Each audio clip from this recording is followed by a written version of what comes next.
Dutch Bangla ব্যাংকের একটা financial statement. So আপনি এটা পাবেন কিভাবে? আমি যদি এটা করি, Dutch Bangla Dutch Bangla bank financial statement 2023 click করেন। সো ইনভয়েস রিপোর্ট 2023 এটা আপনি চলে আসবে। চলে আসার পরে আমরা এখানে প্রতিটা ব্যাংকেরই মোরলেস প্রতিটা ব্যাংকেরই কিছু কি ফিনান্সিয়াল রেশিওস দেওয়া থাকে। সো ওই কি ফিনান্সিয়াল রেশিওস গুলো রেডিমেডই থাকে। সো আপনি ইজিলি ওখান থেকে ডেটাগুলো কালেক্ট করতে পারবেন। প্রথমে একটু নিচের দিকে গেলে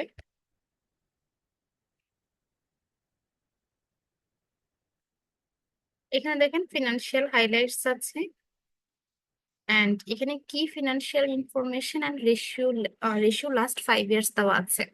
সো আপনাকে ক্লাসে বলা হয়েছে 2019 থেকে 2023 পর্যন্ত ডেটা কালেক্ট করতে।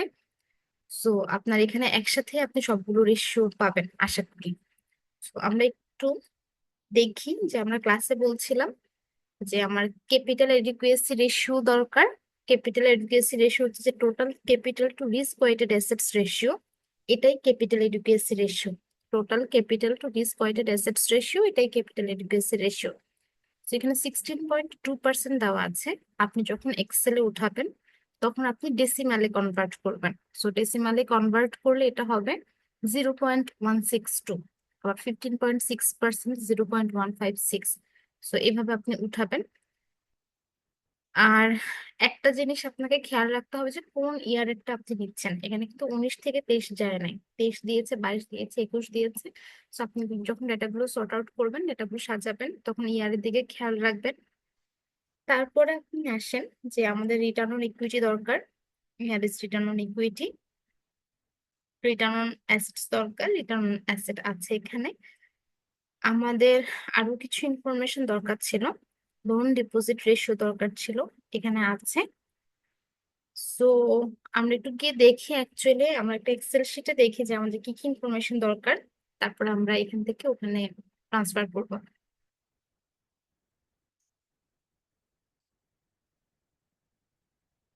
তো এটা একটা এক্সেল শিট, আপনাদের এক্সেল শিটটাও এরকম হবে। এখানে একটা ব্যাংক নামের কলাম আছে, ইয়ার আছে, ক্যাপিটাল এডিকুয়েসি রেশিও আছে। যদি এরকম হয় কোনো কোনো ফিনান্সিয়াল স্টেটমেন্টে বা কোনো কোনো ব্যাংকের ফিনান্সিয়াল স্টেটমেন্টে আপনি ক্যাপিটাল এডিকুয়েসি রেশিও ডিরেক্টলি না পান, তখন আপনি total capital by risk weighted assets এভাবে যদি আপনি ভাগ করেন তাহলে আপনি সেটা পেয়ে যাবেন। এনপিএল হচ্ছে classified loan divided by total loan. যদি কোনো ব্যাংকের ফিনান্সিয়াল স্টেটমেন্টে কি ফিনান্সিয়াল রেশিওসে আপনি এনপিএল ডিরেক্টলি না পান, তখন এটা ডিভাইড করে নিতে পারবেন। Loan deposit ratio, total loan by total deposit. তারপর আমার এখানে ডেট রেশিও আছে, liabilities by total assets. And তারপর রিটার্ন অন অ্যাসেট আছে, ফর্মুলা আমি আর লিখলাম না, আপনি ক্লাসে পড়েছেন। রিটার্ন অন অ্যাসেট মানে হচ্ছে earnings available for common stock holders divided by total asset.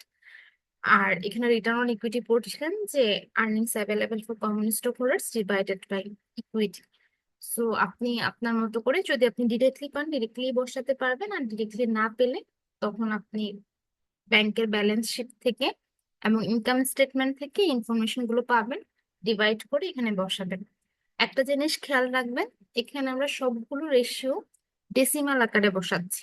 অর্থাৎ কোনো রেশিওর মান যদি 5% হয় আপনাকে লিখতে হবে 0.05। কোনো রেশিওর মান যদি 7.2% হয় আপনাকে লিখতে হবে 0.072। আপনি ডিরেক্টলি 7.2% এখানে বসাতে পারবেন না। সবগুলো রেশিওর জন্যই এটা প্রযোজ্য। সো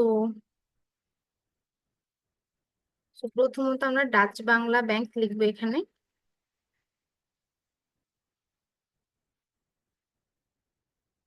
তো এই ব্যাংকের জন্য আপনার যেহেতু 5 ইয়ারের ডেটা কালেক্ট করতে হবে, কপি করে এটাকে আরো 4 বার পেস্ট করে ফেলেন যাতে আপনার লিখতে না হয়। তারপরে ইয়ার আমি 2019 থেকে স্টার্ট করতে যাচ্ছি। 2019, 2020, 2021, 2022, 2023। তো এটা হচ্ছে আমার 5 বছরের ডেটা। এখন আমি আমার ইনফরমেশন গুলো ফিনান্সিয়াল স্টেটমেন্ট থেকে এখানে বসাবো। তো আমি আবার ফিনান্সিয়াল স্টেটমেন্টে যাই। তো এখানে আমার প্রথমটাই ছিল ক্যাপিটাল এডুকেসি রেশিও। তো আমরা বলছিলাম total capital to risk weighted assets ratio যেটা, সেটাই ক্যাপিটাল এডুকেসি রেশিও। 2023 সালের জন্য ইনফরমেশনটা দেওয়া। So আমরা একটু অপর দিক থেকে আসি, 2019 থেকে আসি। 2019-এর জন্য এই রেশিওর মান হচ্ছে 15.5%। সো আপনি এখানে তাহলে 0.155 লিখবেন।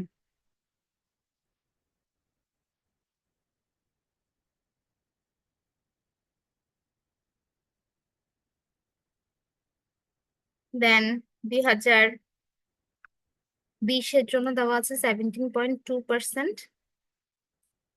তো আপনি এখানে 0.172 লিখবেন।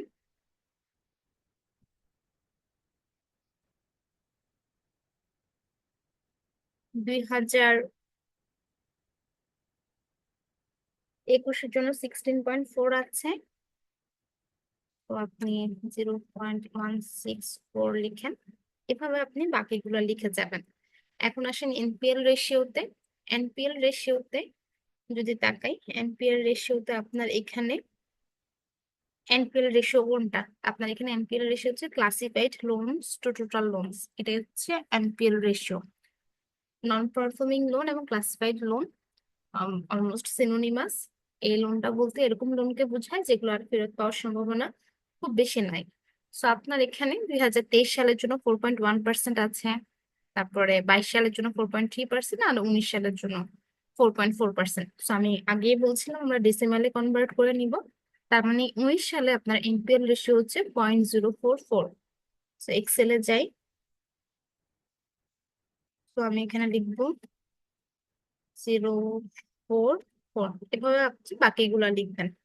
Loan to deposit ratio, total loan by total deposit, যদি ডিরেক্টলি না পাই আমরা, সেক্ষেত্রে আমরা নিজেদের মতো করে ডিভাইড করে এখানে বসাতে হবে। 100 দিয়ে মাল্টিপ্লাই করা যাবে না, অর্থাৎ total loan by total deposit into 100 দেওয়া যাবে না, কারণ আমি পার্সেন্টেজে নিচ্ছি না। আপনি সিম্পলি যদি ডিরেক্টলি না পান, ওই যে কি ফিনান্সিয়াল স্টেটমেন্টস থেকে আপনি টোটাল লোনকে টোটাল ডিপোজিট দিয়ে ভাগ করবেন। তো আমরা দেখি যে আমরা এখানে পাই কিনা।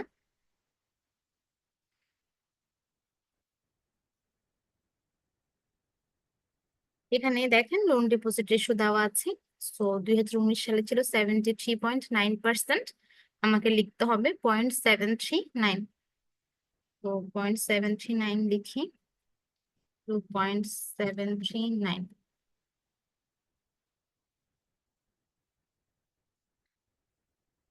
Date ratio liabilities by total assets. তো এখানে আমার ডেট রেশিও হিসাবে আমি দেখি আছে কিনা। ডেট রেশিও দেওয়া আছে আমার এখানে।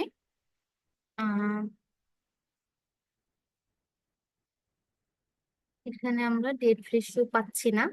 ডেট ইকুইটি রেশিও আছে, কিন্তু আমরা আসলে total loan to total deposit ratio জানতে চাচ্ছি। তো এই ক্ষেত্রে আমার এখানে দেখেন যে এখানে ডিপোজিটের অ্যামাউন্টটা দেওয়া আছে। এখানে আমার লোনস লাইবিলিটিস এন্ড আমার ডেট রেশিওর জন্য আমার লাইবিলিটিস এবং অ্যাসেটস লাগবে। সো টোটাল লাইবিলিটিস লাগবে আমার, দেখি এখানে আছে কিনা। যদি না থাকে আমি আরেকটু নিচে যাব।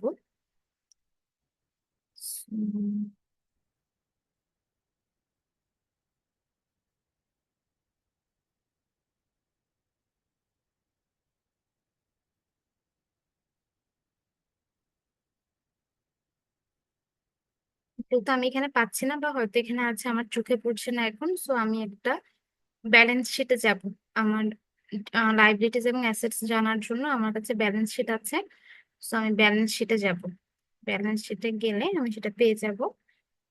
So let's move to the balance sheet. আপনাকে একটু নিচের দিকে যেতে হবে।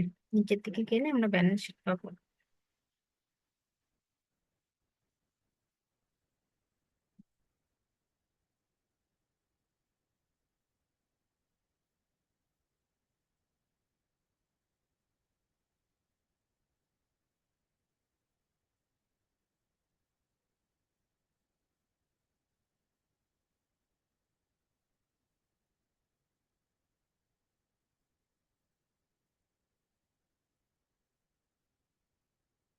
এখানে দেখেন ব্যালেন্স শিট দেওয়া আছে।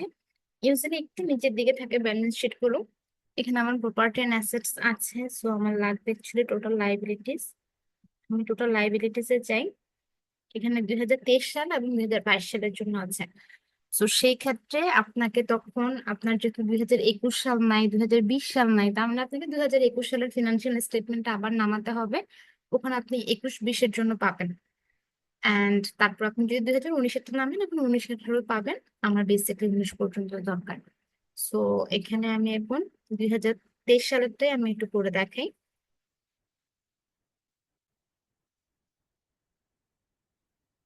এখানে 23 সালের টোটাল লাইব্রেরিজ আছে, এখন আমি কপি করলাম, কপি করে আমি এক্সেলে গিয়ে বসাবো। আমাকে সমান দিতে হবে, ডিভাইড চিহ্ন দেন, আবার ওখানে যান। আবার ওখানে যাওয়ার পরে আমার এখন টোটাল অ্যাসেটস লাগবে। So here is total assets amount. আবার কপি করে আমি এক্সেলে যাচ্ছি। এখানে আপনি অ্যাসেটস এর অ্যামাউন্টটা বসান। তো এটা হচ্ছে আপনার date ratio.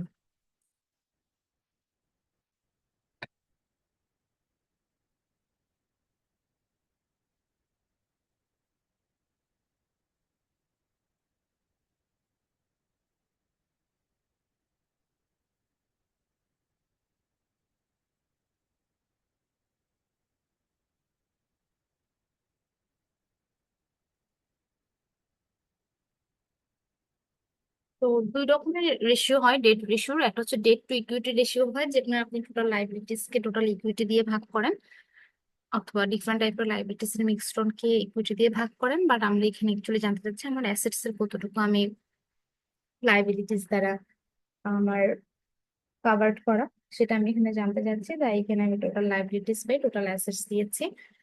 R return on asset আমরা দেখি যে আমাদের স্টেটমেন্টে আমরা ডিরেক্টলি পাই কিনা। আমাকে আবার একটু উপরে যেতে হবে, একটু টাইম কনজিউমিং ওয়ার্ক, বাট কি করা শিখতে হবে। সো রিটার্ন অন ইকুইটি যদি আমি এখানে দেখি, আমার এখানে 2019 সালের জন্য 17.2% আছে। সো আমি 0.172 লিখবো।